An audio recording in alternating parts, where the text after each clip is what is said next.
ফোনটা নষ্ট হয়ে গেছে, ভাইয়াকে বলবো একটা ফোন কিনে দিতে। মোবাইল দিয়ে কি করবি? আমি তো তোর ভবিষ্যতের কথা ভাবছি।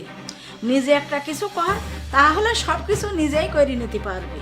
মা, তুমি ভালো কথাই বলেছো, ভাইয়াকে বলো আমার জন্য কোনো কিছু একটা করে দিতে, তাহলে আমিও সংসারের হাল ধরতে পারবো। তোর ভাবিকে বলেছি তোর ভাইয়াকে বলার জন্য। আচ্ছা, তাহলে আমি ভাবিকেই বলি ভাইয়াকে বলতে আমার জন্য একটা মোবাইল দিতে। ঠিক আছে। ভাবি, আপনাকে একটা কথা বলবো। হ্যাঁ বলো। ভাইয়াকে বলবেন আমার জন্য একটা মোবাইল আনতে, আমার মোবাইলটা নষ্ট হয়ে গেছে। আচ্ছা ঠিক আছে, আমি তোমার ভাইয়াকে বলবো। এই শোনো, আবার কি হয়েছে?